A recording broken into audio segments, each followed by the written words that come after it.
Hello friends, स्वागत है आपका हमारे चैनल रैपिड साइंस में। यहाँ हम साइंस के टॉपिक्स को कुछ इजी करके एक्सप्लेन करने की कोशिश करते हैं ताकि बच्चे इन्हें समझ सकें और एग्ज़ाम्स में अच्छे मार्क्स ले सकें। आज हम जो टॉपिक करने वाले हैं वो है एनर्जी, और एनर्जी के बारे में इसमें पढ़ेंगे। और हम पढ़ेंगे दो तरह की एनर्जी बेसिकली होती है, जो मैकेनिकल एनर्जी का पार्ट है।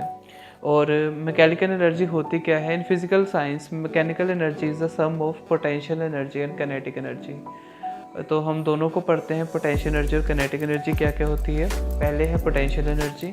This is energy that is stored in an object due to its position relative to some zero position. Zero position का मतलब, इसको हम एक एग्जांपल के साथ समझते हैं। जैसे कोई बॉल है, वो ज़मीन के ऊपर पड़ी है, तो यहाँ पे वो ज़ीरो पोटेंशियल में है। अब मैं उस बॉल को उठा के ऊपर लेके जा रहा हूँ, तो उसमें पोटेंशियल एनर्जी इंक्रीज़ हो रही है। अब जो पोटेंशियल एनर्जी है वो फॉर्मूला से भी हमें पता लगेगा कि तीन चीज़ों पे डिपेंड करती है, that is mgh। m means mass. तो मास पे कैसे डिपेंड करती है? वही एक बॉल है, अगर वो रबड़ की है और एक दूसरी बॉल है वो लोहे की है, तो दोनों को ऊपर लेके जा रहा हूँ, तो दोनों में से कौन सी ज़्यादा ज़ोर से हीट करेगी नीचे आके? तो ऑब्वियसली जो लोहे वाली है वो ज़्यादा करेगी, क्योंकि उसका मास ज़्यादा है। जी के ऊपर डिपेंड करती है, अर्थ के ऊपर तो जी की वैल्यू सेम ही रहेगी। लेकिन अगर हम मून पे ले जाते हैं उन्हीं पोल्स को और वहाँ पे उसे नीचे की तरफ स्टक करते हैं या ऊपर खींचते हैं, उसे लेके आते हैं, तो वहाँ पे जी की वैल्यू डिफरेंट होगी और पोटेंशियल एनर्जी उसी के हिसाब से वेरी करेगी।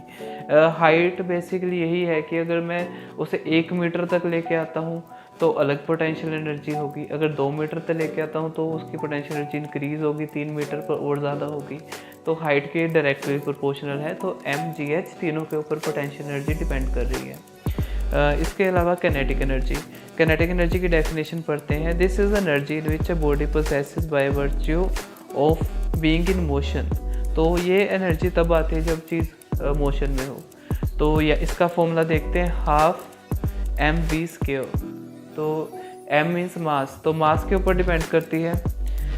अगर उसका मास ज़्यादा होगा तो वो बॉल की एग्जांपल ले लेते हैं। अगर एक बॉल हमने लोहे की ली थी, एक रबड़ की ली थी, रबड़ की बॉल और लोहे की बॉल अगर दोनों सेम स्पीड से हम जा रही हैं, तो कौन ज़्यादा एनर्जी प्रोसेस करेगी? वही करेगी जिसका मास ज़्यादा होगा। सेकंड वेलोसिटी के ऊपर डिपेंड करती है। अगर एक ही बॉल है लोहे की, तो अगर वो 10 की स्पीड से जा रही है तो उसकी एनर्जी कम होगी, अगर वो 20 की स्पीड से जा रही है तो उसकी एनर्जी ज़्यादा होगी। अब इसकी जो मैकेनिकल एनर्जी है वो हमेशा कंजर्व रहती है। कंजर्व रहने का मतलब क्या है? अगर मैं हाई पोटेंशियल पे एक चीज़ है उसे छोड़ता हूँ, तो उसकी सारी पोटेंशियल एनर्जी काइनेटिक में चेंज हो जाएगी।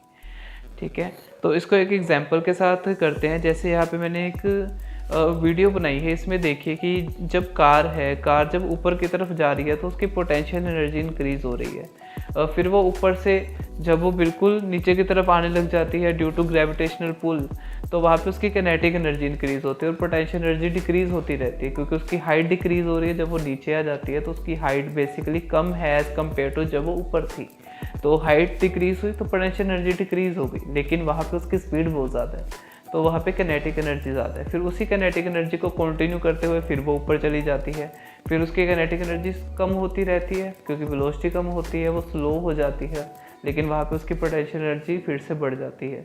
तो इस तरह पोटेंशियल एनर्जी काइनेटिक में एंड काइनेटिक पोटेंशियल में चेंज होती है, और मैकेनिकल एनर्जी हमेशा कंजर्व रहती है, कभी भी वेस्ट नहीं होती। तो यही था आज का टॉपिक। बाकी हमारे वीडियोस को भी देखिए, ऐसे ही इंटरेस्टिंग टॉपिक्स के लिए हमारे चैनल को सब्सक्राइब करें और कमेंट ज़रूर करें। आपको कोई भी डाउट होता है किसी टॉपिक में तो कमेंट ज़रूर करें, ताकि हमें आइडिया मिले कि हमें और कैसे इसे और अच्छे से समझाना चाहिए। Thank you for watching.